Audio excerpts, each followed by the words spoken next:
Today's lesson is 5.4, complex numbers. Now, this can be a little challenging at times, so make sure if you get confused, pause, make sure you get all the notes, replay if you need to. Alright?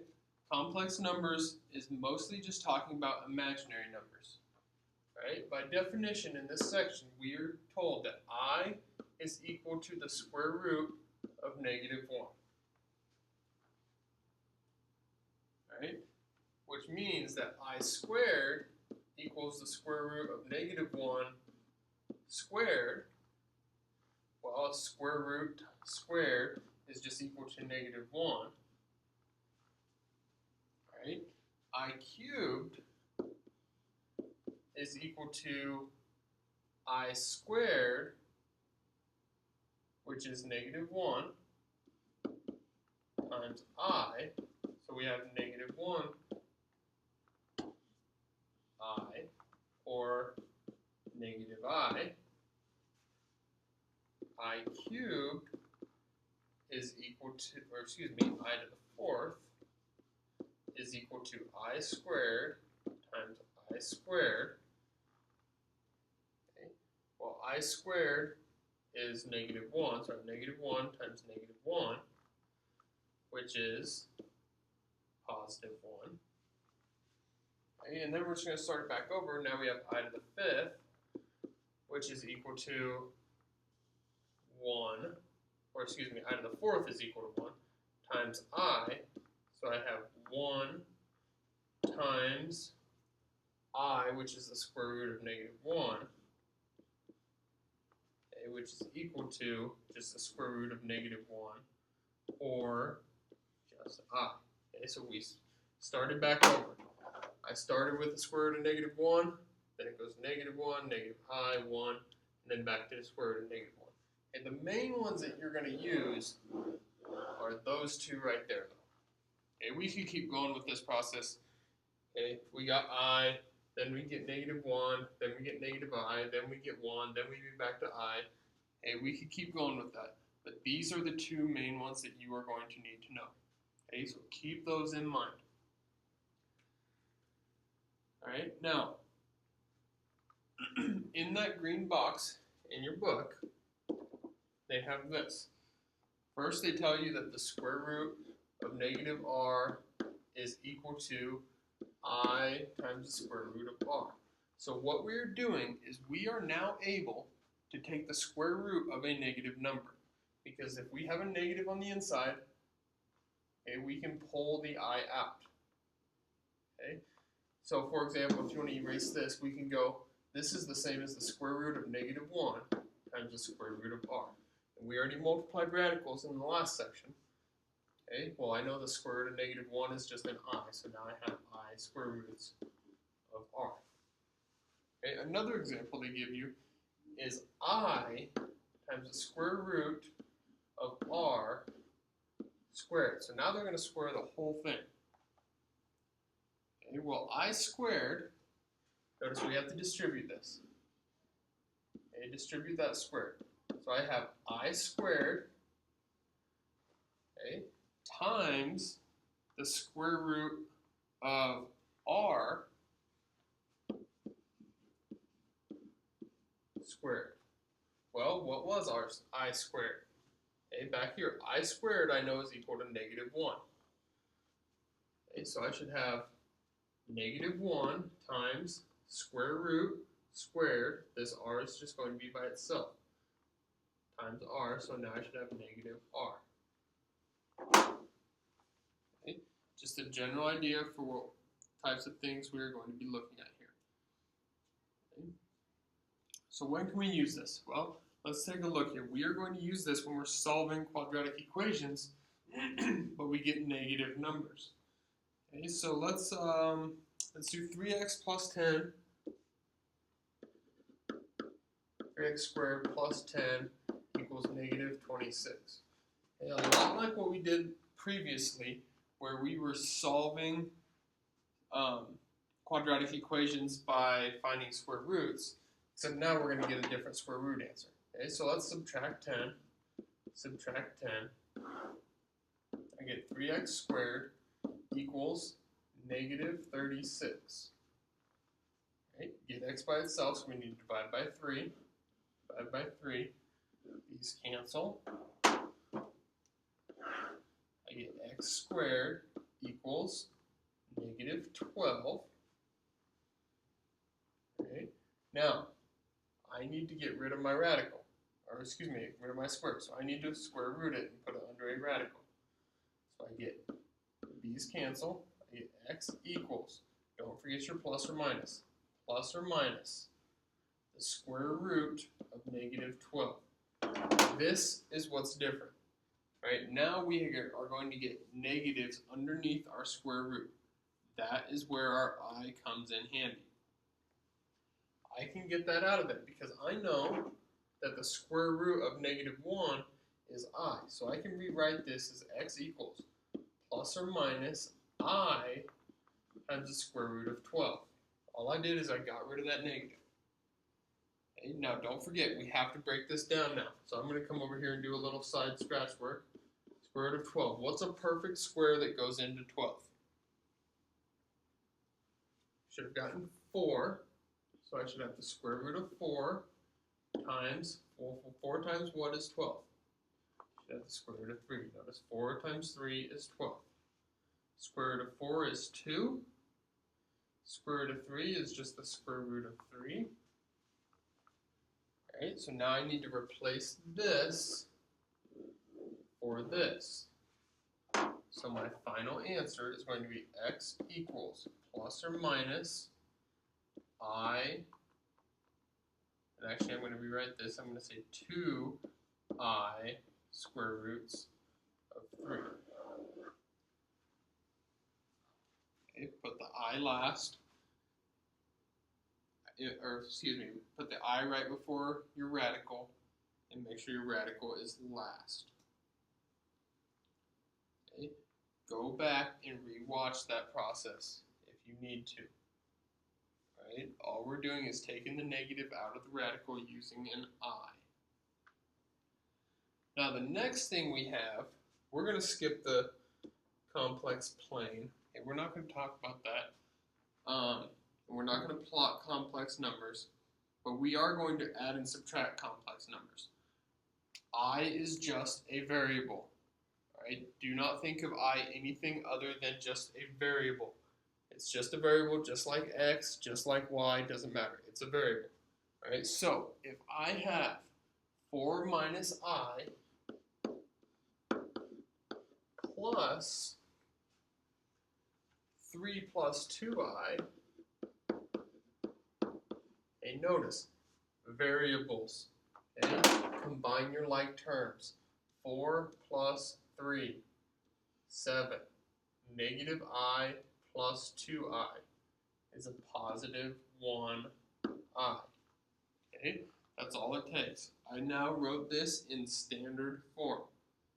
Okay, standard form is A plus BI. I didn't write that down, okay, but we can slip that in here. A standard form of complex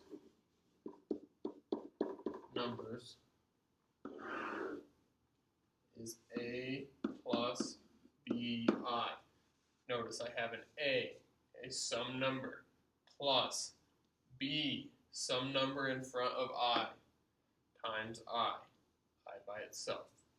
Okay, so A is some number, B is also some number, and then B is always being multiplied by I.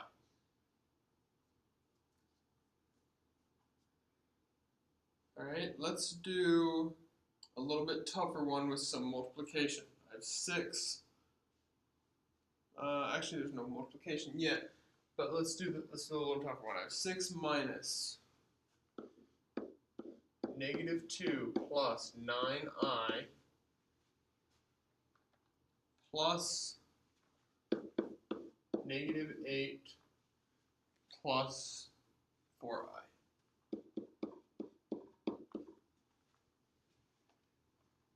Right? Go ahead and distribute your negative sign. So I have 6 plus 2 minus 9i plus negative 8, or minus 8, plus 4i. Combine your like terms. Okay? 6 plus 2 is 8, minus 8 is 0, plus negative 9i plus 4i is negative 5i. Now, I have a plus bi. No reason to write this as a 0 though, so my final answer is just going to be negative 5i. And no reason to write a 0. Doesn't do us any good. Don't waste your time writing a 0 out.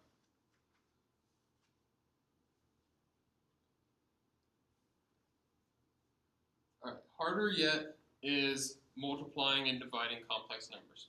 Alright, this is where things get a little more interesting. We have to start using I squared and things like that. Alright, so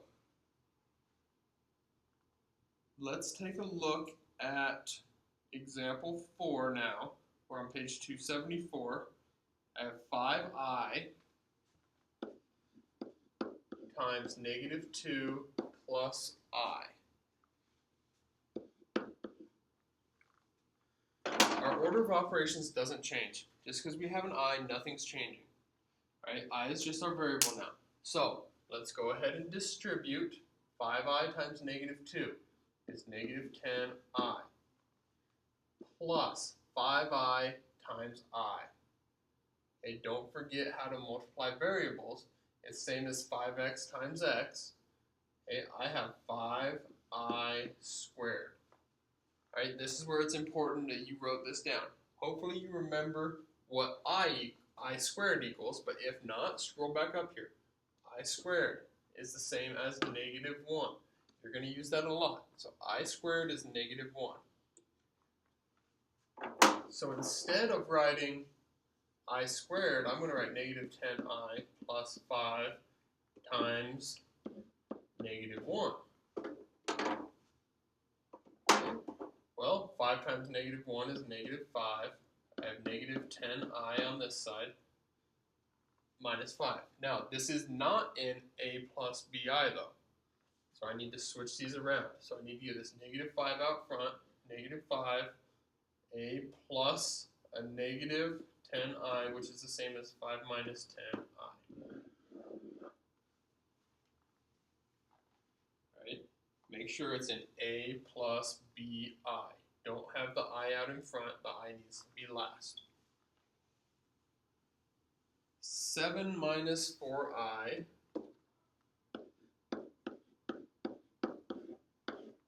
times negative 1 plus 2i.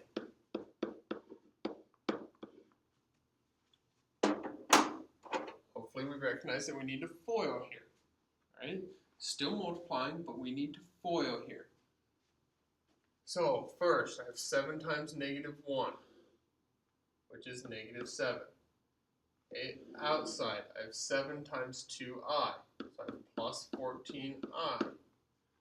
Inside, I have negative 4i times a negative 1, which is a positive 4i. Okay, and last, I have negative 4i times 2i, which is going to be a negative 8i squared. Again, combine your like terms first. I have negative 7 plus 18i minus 8i squared. Notice this 8i squared. I squared is a good thing because then I goes away. So I should have negative 7 plus 18i minus 8 times I squared. Remember from our last problem and from the beginning, I squared is equal to negative 1. Right? So now I have negative 7 plus 18i plus 8, because negative 8 times negative 1 is a positive 8. Negative 7 plus 8 is a 1 plus 18i. Okay, so a little bit longer process there. But I have 1 plus 18i. Now, there are times where your i's are going to completely cancel out and you're just going to get a whole number. If you take a look at example C, you will see that scenario. I'm not going to actually do that one, but that would be a scenario where it would happen. Okay. Now, a big definition for us here is what a complex conjugate is. A complex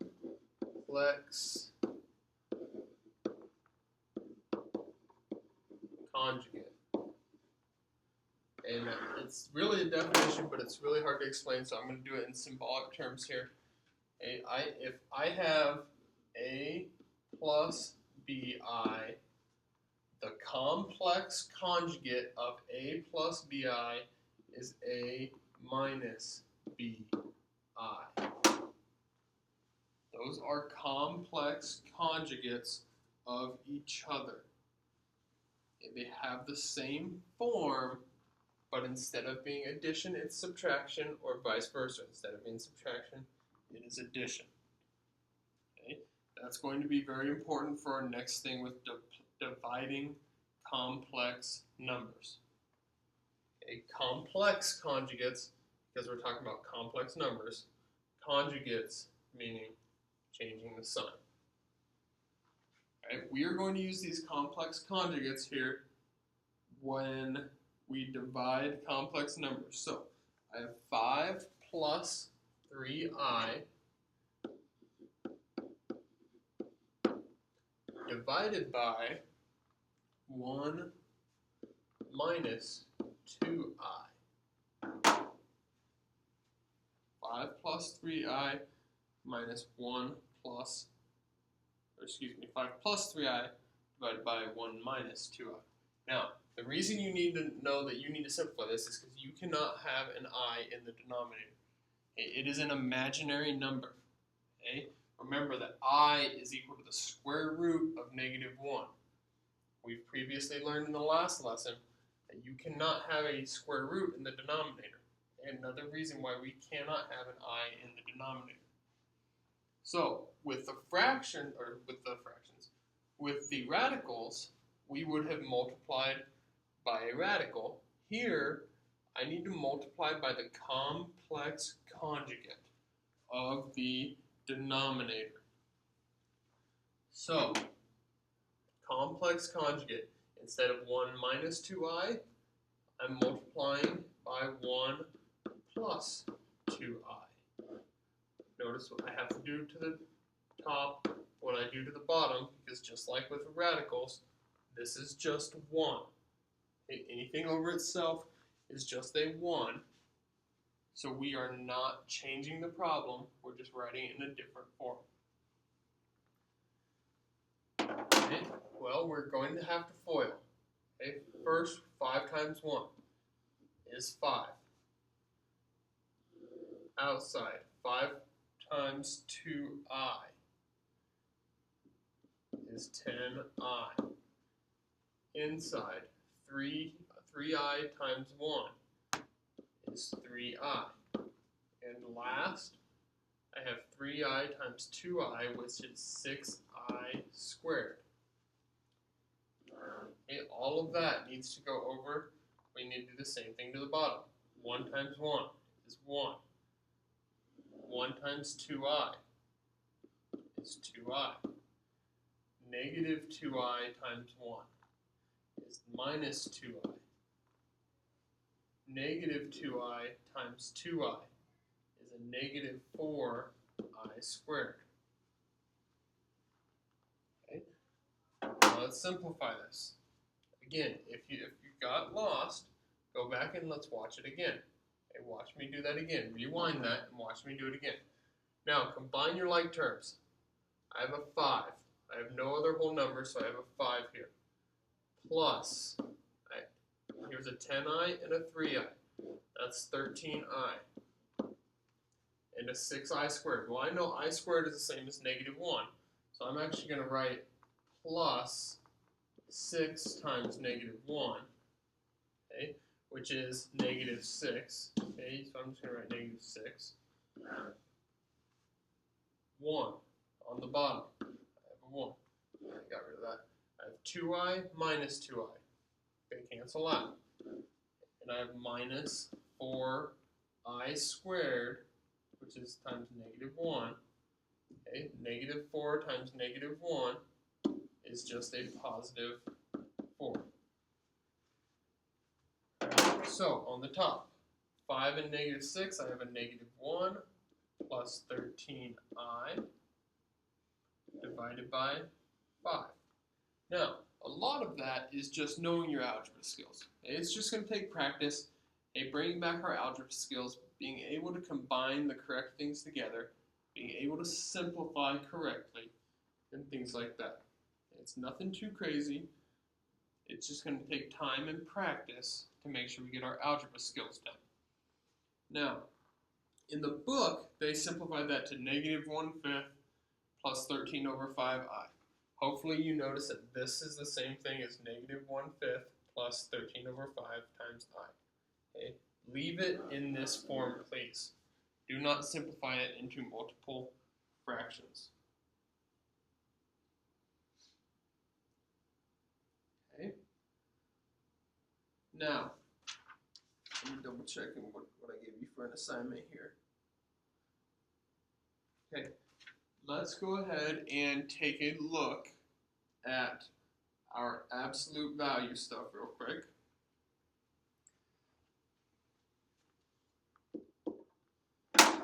An absolute value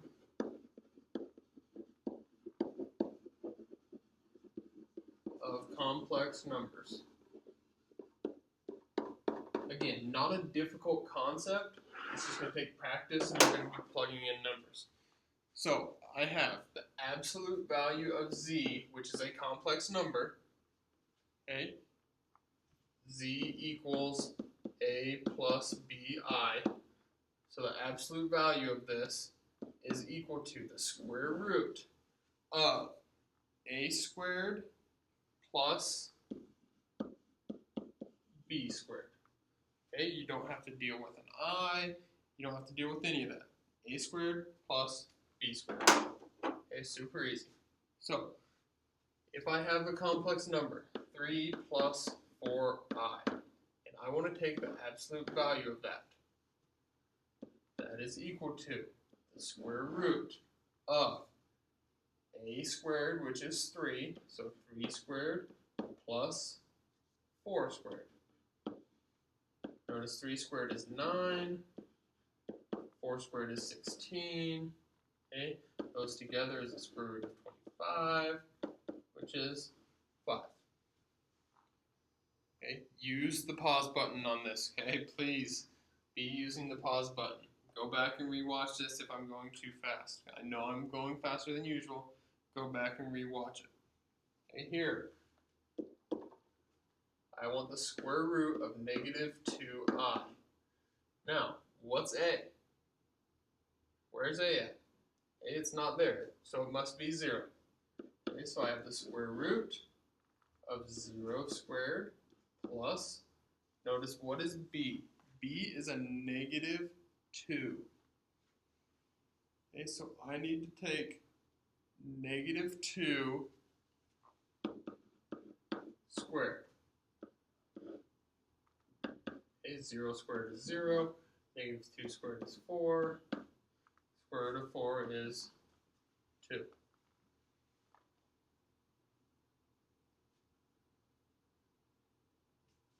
Okay, and I have one more here for you. Okay, one more here. Negative 1 plus 5i. Okay, I want the square root of it. Okay, well I should know that the square root of a squared, negative 1 squared, plus b squared, which is 5. Negative 1 squared is 1, plus 5 squared is 25. 1 plus 25 is 26. If you can break this down, do so. Okay, so think, is there any perfect squares that go into the square root of 26? Okay, there is not. The book changes it to a decimal. I don't want you to change it to a decimal. Leave it as the square root of 26. Okay? Now, if any of that stuff confused you, I need you to go back and watch it again. And we need to know how to do this. You have 2 days to do this. And so take your time today and go back, rewatch everything if you need to. Go back and start it over. Watch it for a second time. Make sure you understand what your notes are like. All right? You have 2 full days to do this. We'll talk about it more when I get back, and I'll make sure you guys understand all this. All right? But go back and watch this again if you got confused at all. Okay? Whenever you feel comfortable, okay, with what we're talking about here with complex numbers, whether you've watched it 1 time, 2 times, or 7 times, and I don't care how many times it takes you to watch this video, make sure you're understanding what you're talking about. When you feel comfortable, on page 277,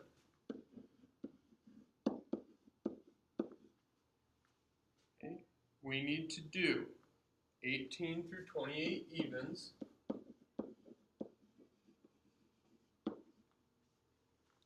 and 38 through 70 evens.